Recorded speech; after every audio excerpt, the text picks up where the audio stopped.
Kwanzaa, ceremonially, we light a new candle. You know, we start off with you know, the unity candle in the middle, you know, for Umoja. You know, we move out to the red Kujichagulia, and so on and so forth. You know, until the whole Kanara is lit up. You know, when you have your house, you know, dark, it's actually a beautiful sight, you know, to do with your family there. Speaking of families, I also have here, you know, representing the harvest, I have a basket. I actually have, you know, African cloth that's actually from Tanzania. And in the basket representing both the harvest and the children in our house, you know, we just have some fruit here. You know, you can use fruit, you know, some people use corn, but just representing the first harvest. You know, I actually have 2 apples here, you know, representing our girls here, and, you know, orange representing, you know, our little boy, TJ. So, yeah, so what I like to do is just get into the ceremony. So we do it like this every day.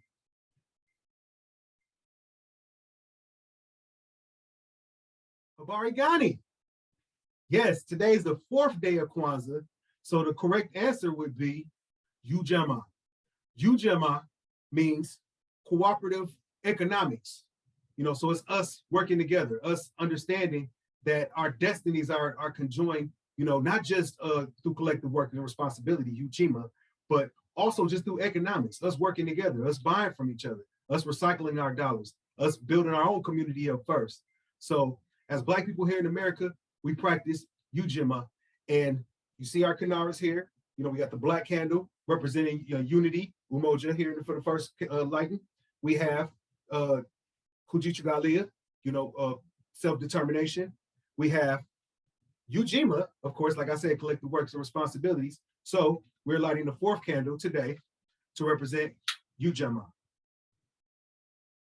Say it with me, UJAMAA. Harambe. Now, may the principles of Kwanzaa carry through not just through these 7 days, but all throughout the year.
My name is Olubode, and I'm putting a book called Chantal Georges, a new guide to balance, growth, and well-being. Byron Johns has launched a place to be, and it is opening with a celebration of 7 days of Kwanzaa. And the principle that we inside of the Bloom Collective have been asked to jam on is UJAMAA, and it's collective economics. And I asked the both of you here today because you guys have been working, we've been working together on creative projects as a collective. Sekou, you've created the Bloom the Return, a collective project, and you're working in several spheres in which you're bringing collectives together to work on valuable assets inside of the media space. So I know you have a lot of experience bringing collectives together for projects. So I'm interested to hear your take on what does collective economics look like, given the projects and given the way that you're unfolding your own collective of Rebel Media. And Chantal, you're just about to launch your collective as well, but you've been instrumental because you have watched Bloom develop as a collective effort, bringing people together, and you have participated and observed how the value is created and how it's shared out and how it's received. So to have you here is really a pleasure. So I want to welcome the both of you to the call. So just tell folk a little bit about who you are and what's your experience with collectives and cooperatives. That's the word they use in Kwanzaa, and economics. What's your take on it? Okay, great. So I'm Sekou. I'm an artist. My main medium right now has been filmmaking. Is creating video content, both producing, executive producing, shooting, editing, directing. So overseeing some of that. I'm currently working on a big that in about a year and a half we'll be able to release a full feature on using these principles that we're trying to work through. So the principles are, and what's that launching? It's taking the form of a thing called Rebel Media. So Rebel Media is my production company that is really work that's focused on work that's built collaboratively. So right now it's building collaborative assets with creatives, innovators, writers, authors, thought leaders, whoever it may be. And so both of you, we've created collaborative work together in the form of Olu, the masterclass series, in the form of Chantal, who's a performer, doing a series of monologues featuring works of Sojourner Truth and doing that. So it's a sense of creating these collaborative assets in which to have a generative means on the end. And that's a key. We want to figure out and make sure there's a generative thing happening at the end of the project. So we're not just doing project for project. So in that sense, I think the sole nature of most of my work right now is all based on collaborating with people. Yeah, and cooperative economics, how do we make it as the engine, as a part of that engine? So it's not just doing good work. You know, a lot of people hear the word collaborating, cooperative, collective. We throw those words out and immediately it waters down the thing, you know? It's oh, it's for free, it's volunteer, oh, it's this, oh, it's so it immediately sometimes we take away respect from something when it's seen as being building together. You know, and it makes sense in a weird way in our culture. We live in the culture where every pop star is about I did this. Even when we celebrate Black excellence, everyone's saying, I made this myself. I did this. I did this. And we're first now saying, no, we want to wave the banner that says, we did this together. We built this together. We created this, and we're going to all eat from it at the end. Exactly. Beautiful. Chantal, just give the folk a little bit about who you are and what's your take on collective or cooperative economics, UJAMAA. Hi, I'm Chantal. I am a drama therapist. I am an actress. I am working currently on my big two, which is creating a organization using mental health services, expressive arts, and advocacy initiatives to sort of support families, particularly Haitian families, by using all of these skills as a drama therapist and a performer. I'm hoping to hit this by next year of August 2022. And it comes from a place of feeling like I'm not enough. Hearing that story as a person who is first generation Haitian American, as a woman of a darker complexion, recognizing how colorism plays into this, but as a darker complexion woman, understanding, feeling my own sense of insecurity and being told those messages. And so hoping and encouraging people in my big to take risk through the arts, through mental health services, and taking risks to advocate for those spaces so that we can have those maintained. And I think in working with collectives, I feel like I come from a collective spirit. You know, working with family, you have to always work with someone. You cannot do anything alone, and people will remind you where you came from, even if you don't think you remember. And also knowing that that is a place that grounds me, and that's very supportive. And I feel that in the space that I've worked with in Bloom, seeing some of the way this work has evolved and seeing how people operate, I think that is first of all, I feel like in a sense of a safer space to work in, because this world out here is very hard to think that you're doing anything alone. And it's very selfish to believe that you're doing anything alone and not to understand where our roots are coming from I think, not a gracious or place of gratitude. So I love the space that we have created, what Bloom has created, and has forced me to constantly remind myself to see and create it in a space of vision and big. Chantal, I'm so excited about what you're putting together as an organization, and just to see how it will unfold inside of a collective framing, but also coming from a space, because it could sound very much like church, like you're doing good, like it's only about doing good and bringing us together. What is the value exchange in that? And so when we talk about what is the economic underpinnings and the generative nature of the work that you're launching, I'd be interested to see how that unfolds. Yeah. So Chantal, thank you so very much for that. We're picking up from where you just spoke yourself. Again, I didn't take the opportunity to introduce myself. My name is Olubode Shawn Brown. I'm the founder of Bloom Education, where I work with collective leaders to empower us collectively so that we expand massively while keeping ourselves well. And part of that wellness is that we are able to breathe in and breathe out. We're able to receive and give in equal portion, and we're creating value, as Sekou said, generating value for ourselves. So we're here discussing this principle of UJAMAA, and it happens within inside of the framework of Kwanzaa. When you guys think about cooperative economics, what exactly does it mean for you? What does economy mean for you? I started to tear the word apart because I kind of get what people are referring to when they say collective or cooperative.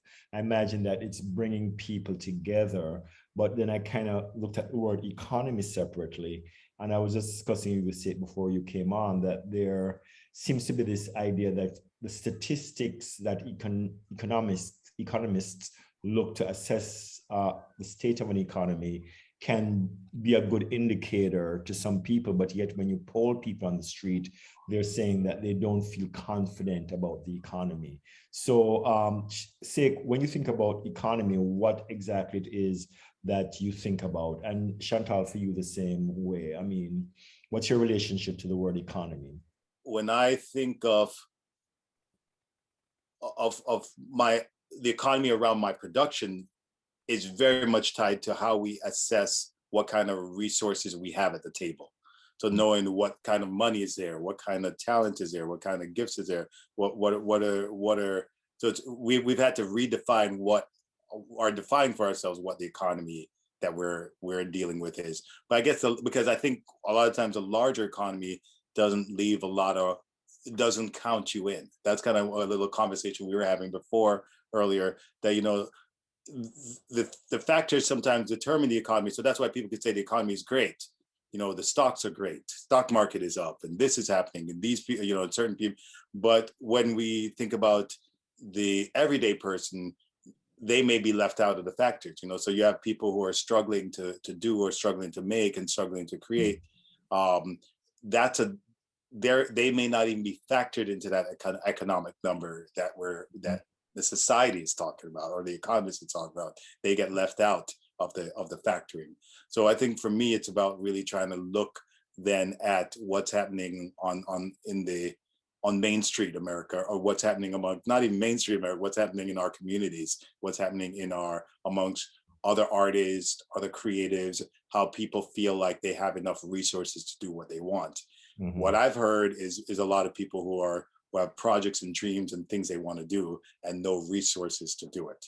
Yeah. No know-how to do it, no money to do it, no know-how, whatever it may be. So that's the economy I'm thinking of. But when I think about you, I think of you because you talk about generative projects and you talk about assessing the economy, access to resources. I was, breathing before we came on the call very consciously, and I was like, oh, this is an economy, because the definitions that I've been reading talk about the way that, goods and services flow in and out of society. So it's the flow, it's the in and the out of it. You know, it's both you're giving out and creating something, but what is it bringing in? You know, so I hear you saying yes. There's what's going on in the wider world in terms of and the measures that they have there, but on a communal level, specifically when it relates to Kwanzaa and the Black community, then we're assessing what is the flow of resources in and out of our community. And then there's even a third level, which is in my creative projects and in my business, for yourself's sake, is there an in and an out? Is there generativity going on there? And so you're talking about 3 different levels of an economy, you know? But Shawn, just tell me, what are you hearing in this conversation and how are you tapping into it?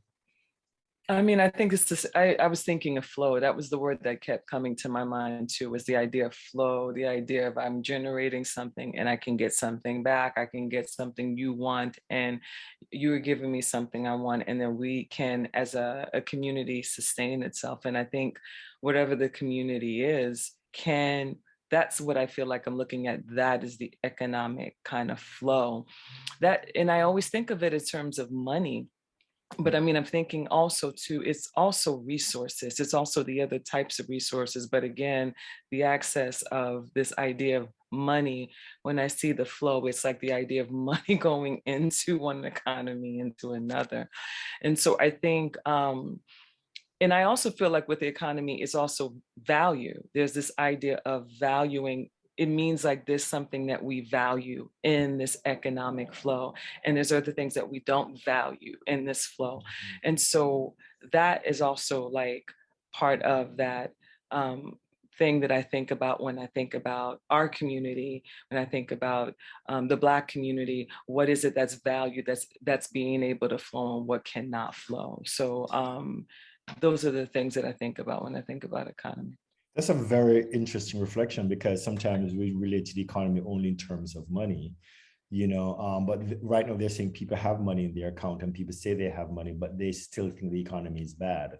So I'm concerned about how we often crunch things down in terms of the value flowing in and out, and we only assess in terms of money. But yes, so the economists are saying to us that there are other factors that really tell you if the economy is healthy. And I made a note of that today. It says that some of the underlying factors they look at is, do people feel that there's an upward evolving direction for their lives, that their lives have purpose and that there's some meaning and things are going in the right direction. So that also is one of the measures they assess. That says the political regulations, do people feel free that they can communicate and be with each other? Is a political environment also affects the economy, the amount of regulation in the culture that stops people from interacting and moving in ways that are unique. They're also assessing the level of innovation that takes place in society as well. Are people creating newly? Are they collaborating to create new products? And then they also assess the availability of capital. To what extent are people investing in other people and trusting other people? So the state of loans and interest rates. And then the other thing they do is productivity.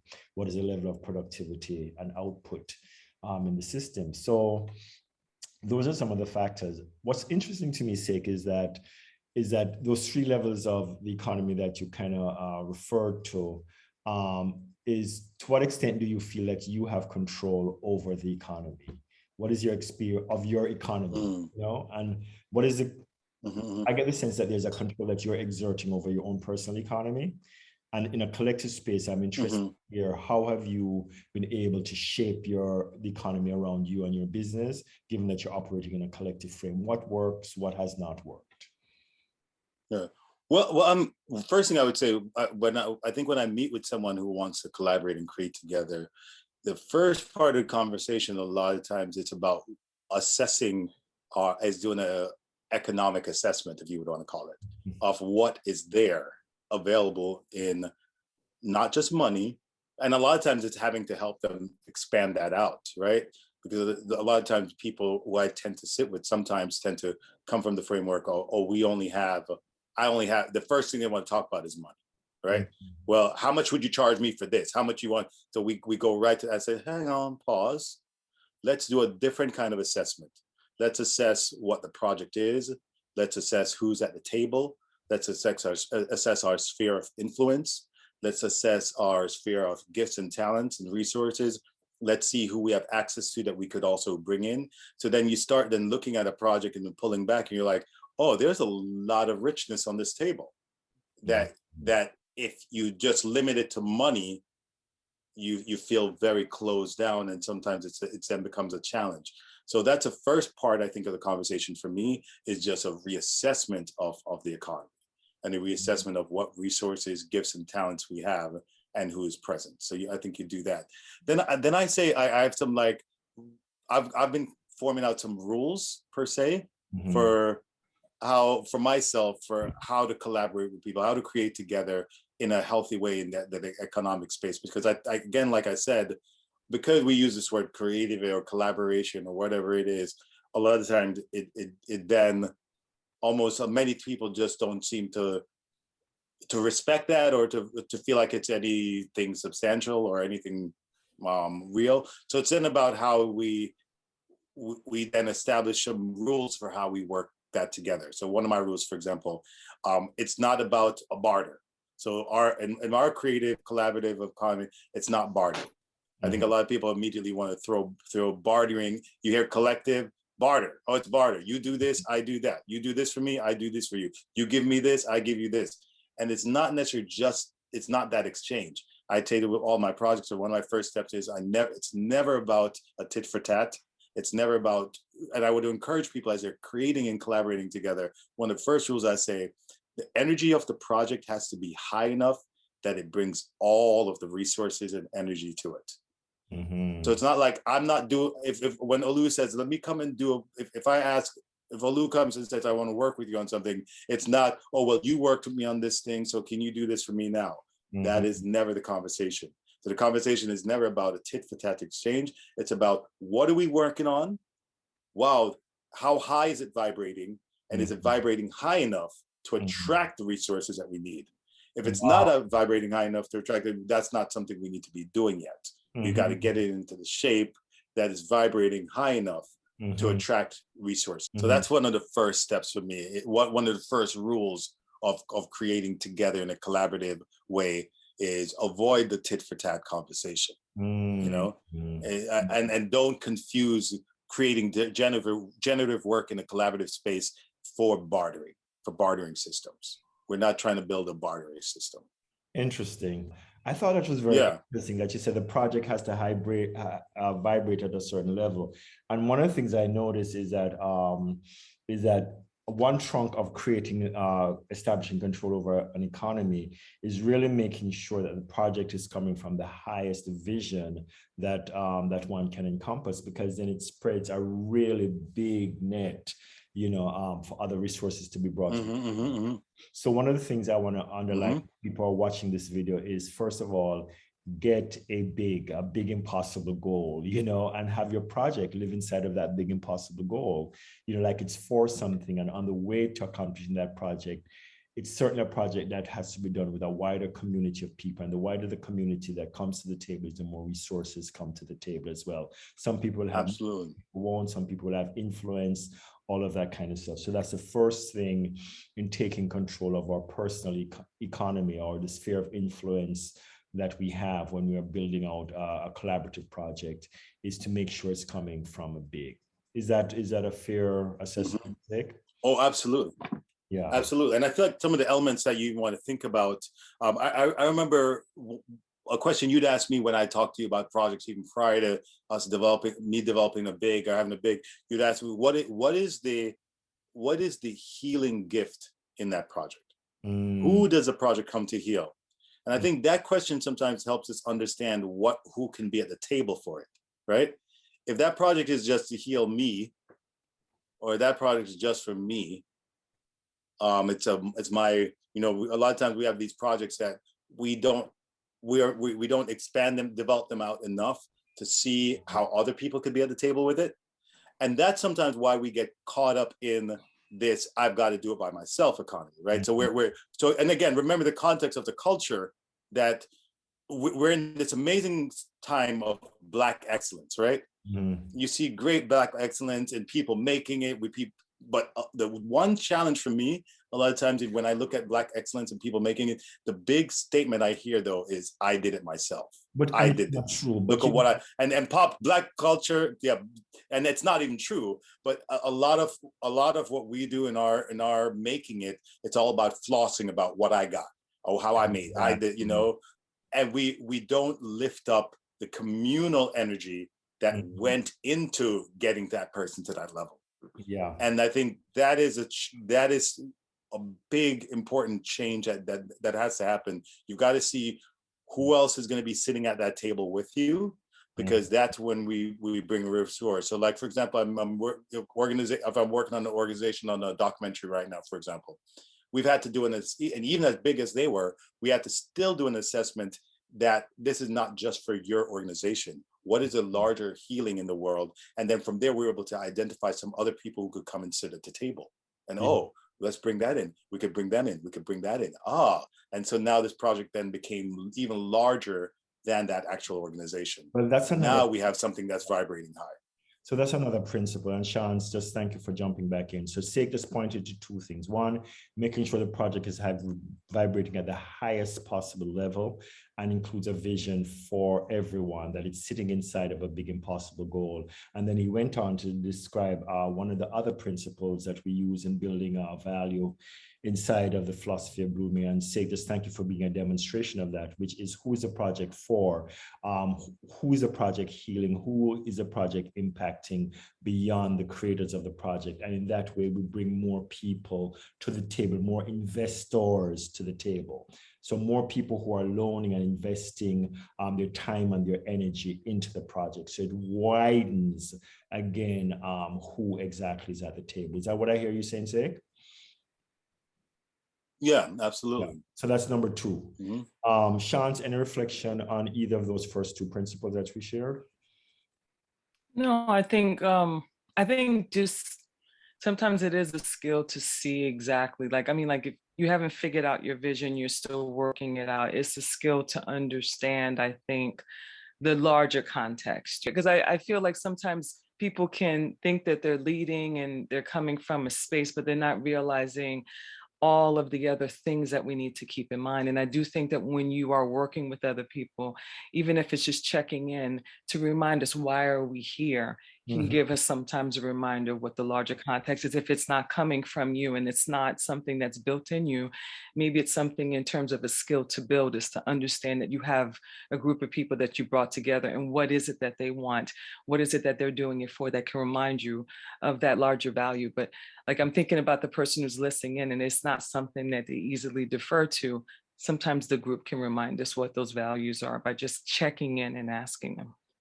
Yeah, I'm so grateful to be working with you guys and Kweku and Byron and everyone, because at Bloom, we're distinguishing how do we build an ecosystem that allows us to be generative. And so this, we live cooperative economics every day. So again, those first two principles, and there are 5 that we're going to go through. I'm going to bring up the third one shortly, but I want to go over the first. How do you build a cooperative economic that is self-sustaining and generative?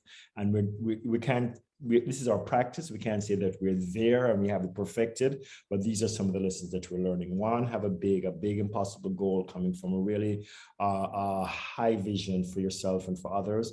And 2, make sure the project is healing for everyone who's engaged in it, not just for the leaders and all of that kind of stuff, but it's also healing for everyone, as many people as possible who can relate to the project itself, because it brings more people to the table and more investment to the table.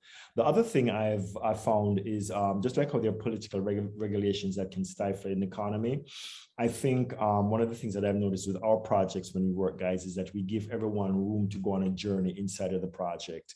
So there's always been a space where people are learning inside of the project. Because Chance, I remember you and I learning sound production on the project, we had an opportunity to explore something new for ourselves. So we had this whole idea that it was also play. And Sekou, you're big on that word, play. So how does play factor into building this ecosystem, this generative economic ecology or ecosystem? Sekou, play. And I guess you like to use the word play, because in that word play, it takes away some of it takes away so much pressure, right? Play to me is being able to push us into a place where we have a little bit more adventure about what we're doing. So the first part of the conversation, I think, as well, then, is to find out what is the win. So I ask a question for everyone who's on the team. So we're trying to bring, let's say we're bringing people together to do something. We've assessed some values. And so I ask the question of everyone who's involved, what is your win? I think in finding your win, you find out what they need to play in and what they could pull from it, right? Yes. So you recognize that, like, I'll do a project and I'll try, as we're assembling the team, many times we think that people want money, and people don't just want money, Right. or sometimes they don't even want money. I just casted this whole short film for 2 weeks ago, and half of my cast, one of the persons said, look, I don't need to get paid. I just want to go to lunch with you, and you talk to me about how you do production. So that's the exchange. So I ask everybody on the team, what is the win? What will be the win for you? What's a win for you to be a part of this place? Because it's vibrating so high. What's your win?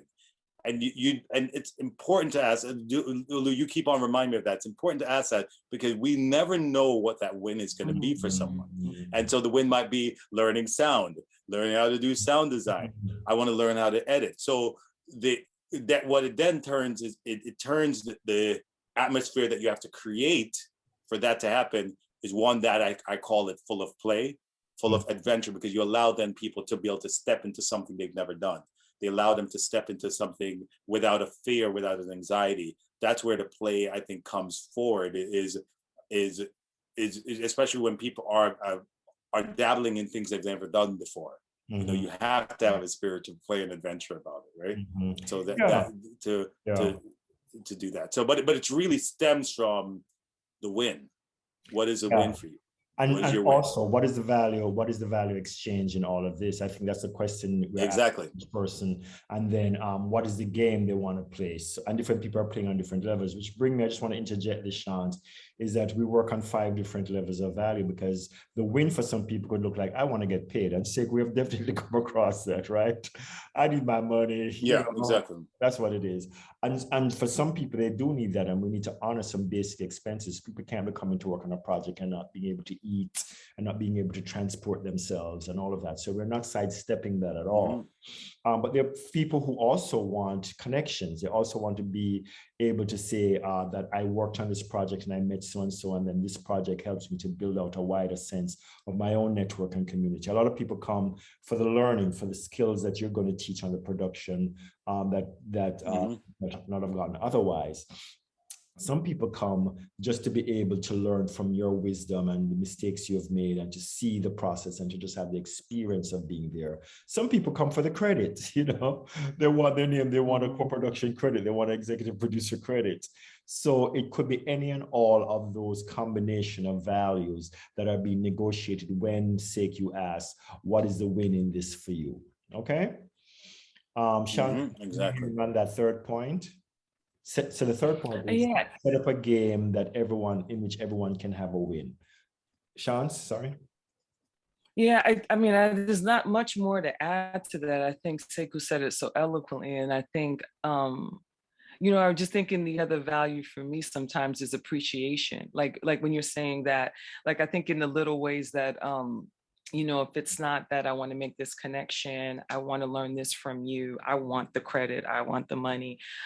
It's also just saying that, do you respect me as an artist? And sometimes it's just the little things that we would do in terms of taking care of a set. Like somebody is eating, somebody has a place to rest, somebody is valued for their idea about something that we were not thinking about before. I mean, just again, it speaks to the collaboration, but also just the idea of those little moments of appreciation. And I remember thinking about that, like even with our piece that we worked on, it's just that those little moments when we're thinking about people and really respecting the fact that you have come here to win.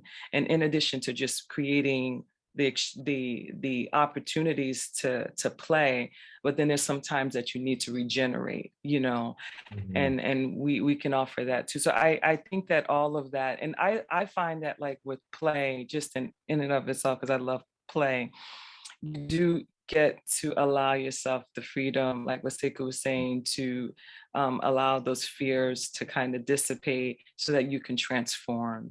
You really can transform, you can transition into something else. And I feel like play really does do that. It just allows you just to be a less inhibited, you know, you're more free. So I like that. And imagine in the wider economy where there are all these regulations and rules and bureaucracies that people are losing their sense of place. So no wonder people are saying, you know, oh my God, the economy is not good, you know. But you said something, Chantal, that brought me to the fourth principle, appreciation. And one thing I always point out is that the masterclass that Sekou and I did, that was such an act of appreciation. This is what appreciation looked like. Like Sekou saw me with the material, right? And then Sekou, I remember Sekou, I was saying, I'm going to shoot an iPhone. And Sekou was like, you're not shooting that iPhone. And, you know, and then he brought his value, which he had the equipment, he had the skills and knowledge. And so he took what I had and he appreciated. So for me, I use this word, adding value. You know, that's what appreciation. So I'm using the accountant sense of it, which is that we appreciate each other's value. So that's the fourth principle, I think, in building an economy that taking control of our own economy inside of UJAMAA cooperative economics, just to bring it back to what we're talking about here, is to appreciate that. Instead of saying, no, you're not valued here, you're just here to do this and that. I remember, especially on our program, Jam stepped into the role of assistant director. You know what I'm saying? And just the way we were able to interact with her, my interaction with her was just like, yeah, I see your value. Now let's add on top of it. So everybody added a value in. And I thought that was special. Sekou, anything you have to say about that, that fourth principle, appreciation? That's good. That's good. I think good. We nailed it. Nailed it. Chance, anything on that one before we go to the fifth one? No, I think I agree, but you know, it's funny. I think I'm good. I think about the collaborative in terms of the different roles that we will play. Like when you said Jam, right? An amazing choreographer, but she learned another role that was a lot more humbling, and because she wanted to learn a different skill to build up her skill and build her value in terms of who she's going to be, which is an entrepreneur, and being able to lead others and understand where they're coming from when she's leading them. So I'm thinking about like the different roles that we play, you know, that we're seeing here, and we appreciate, you know, we understand people here, but then sometimes we want to learn the different roles in other ways so that we can appreciate the people that are coming onto us, and value them in that way. So I don't know, that's the thoughts that were coming to my mind, is in terms of this collective and this, the building of our economic growth, understanding where people are coming from. And then for Jam, that's the win for her. Like when I working with Jam, for example, on some of my last project, the big expression is, she's building her own collective too, her own production company as well. And so she's like, I'm coming to work on this so I could get that experience. I want to get that experience, put me in these different roles, put me in some other spaces, and give me a chance to try on different things. And that's the thing that I find that this is where what we're doing in our economy is so special, that maybe the economy that many people have to learn to work in or have to exist in, because in those economies, you're only as good as your last project sometimes, or you're only as good as what your resume has showed. You're only as good as how many people like you, or you're only as good as certain, you know, we have these other economies that people have negotiated around, and they've learned to have to find ways to see themselves. And many of those things don't allow us to see ourselves in ways that are uplifting and make us feel empowered, you know? So that's having to renegotiate that and then restructure value is a great way to excite a project and empower people to the way they want to say, I want to be a part of this. Yeah. The thing that you said that resonates with me is how we hold everybody as collective leaders. So it's not like, you know, I'm the boss, you're this, or, you know, it's kind of like we're all collective leaders. Jam has a collective, Chantal, you have a collective, Sekou, you have a collective. And so when we come together as collective leaders. And when we do that, then the conversation and negotiating value takes on a whole nother level. So finally, the fifth guideline I have here is to give first what you can. Because somebody's always giving into you, and that's addresses the whole idea of productivity and generativity. The whole idea that we come first and we give someone else what they need because someone else is giving to us. So that's the fifth one rather. It's the whole idea of the etiquette of the feast, that we're all bringing something to the table. And so when I bring my meal, I'm like, Chantal, I just brought this. You want to taste it? And then somebody's saying to me, oh, no, I just brought this. You're saying, oh, no, I just brought this. You want to taste it? So as we are giving what we bring to the table to others, somebody's giving into us. So that's the fifth principle. So that way we're in an environment of generosity. As we close this out, I just want to point out that these are practices. These are not things that came to us automatically, like, these are things that we worked on. I mean, I've worked on it over the years. You've seen me build collective projects, from working on Boon Jamaica, building our parties. It really has been this adventure. What will it take for us to work together? I remember in Jamaica, I grew up in a tenement yard. I don't know if I've told you guys that story. And I saw the men in the yard get together, with one brought ackee, the other one brought saltfish, the other one brought rice, one of them cooked it. And we call that running a boat. And at 9 years old, living in a tenement yard in Jamaica, I saw that economy operating to sustain that group of people in the yard.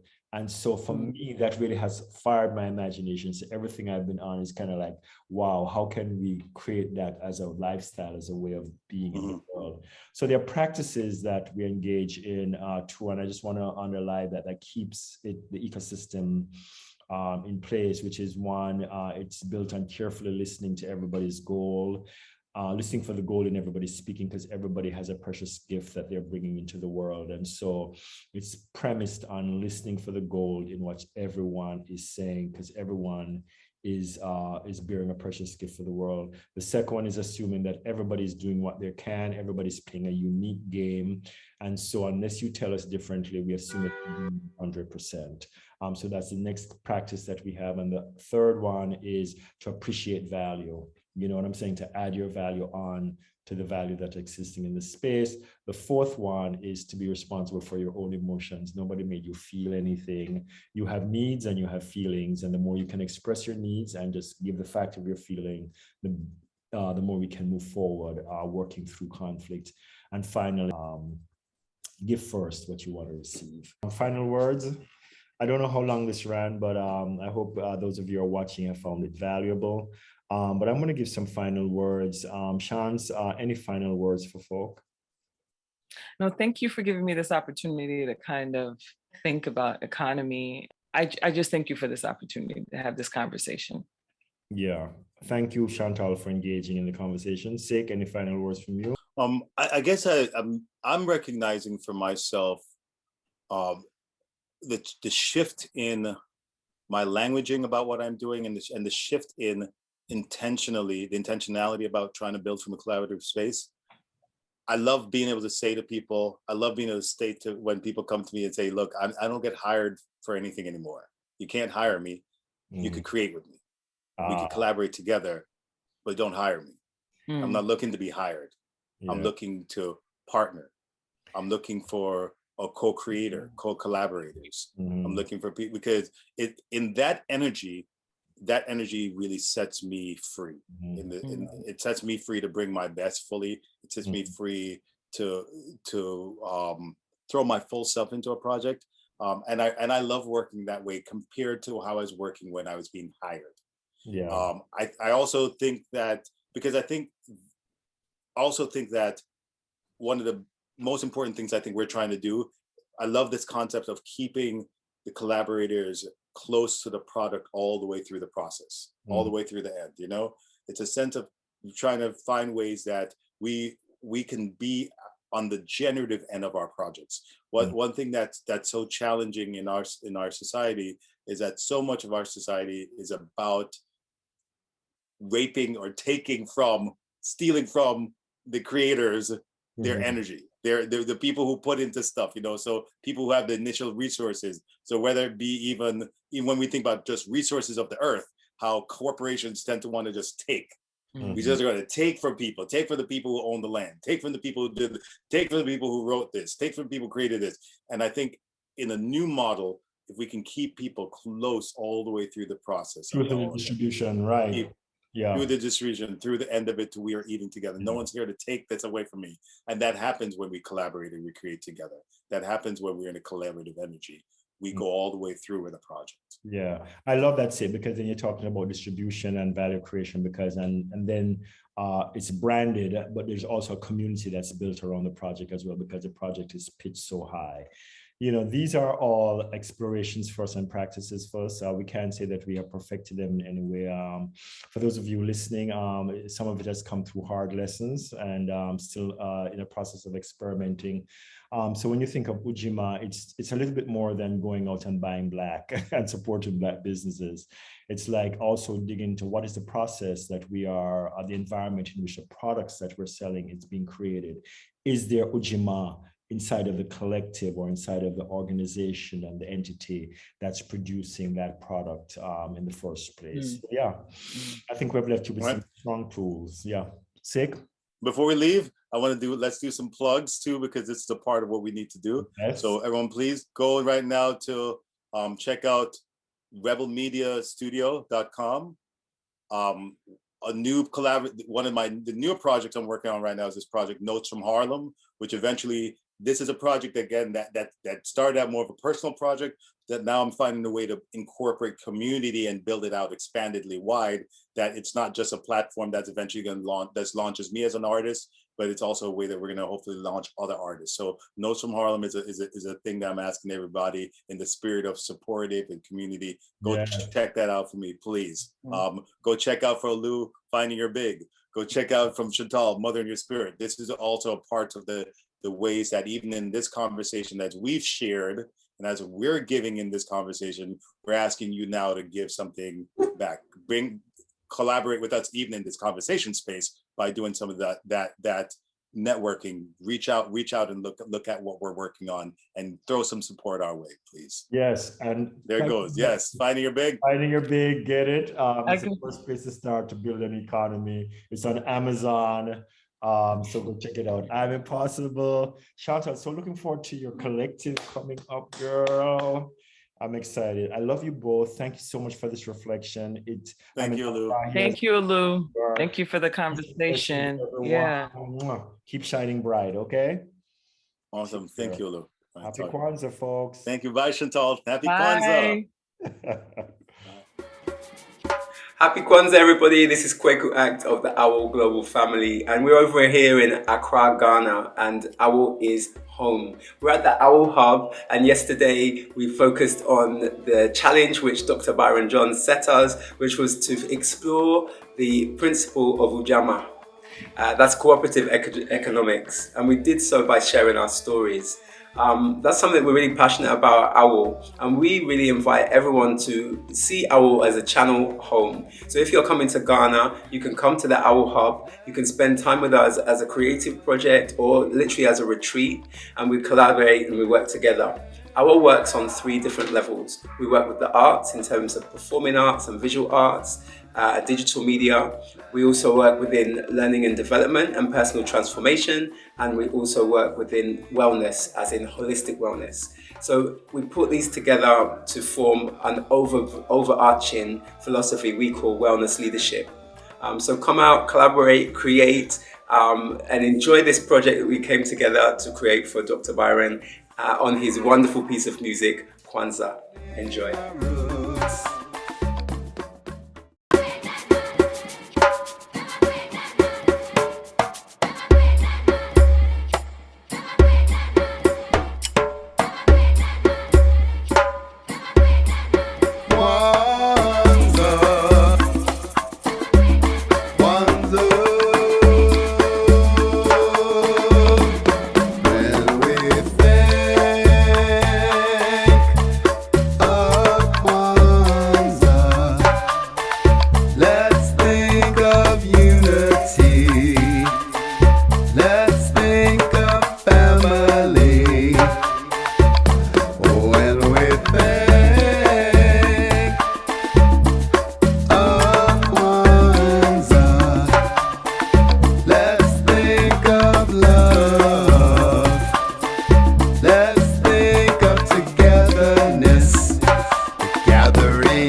That's the 4-7 word.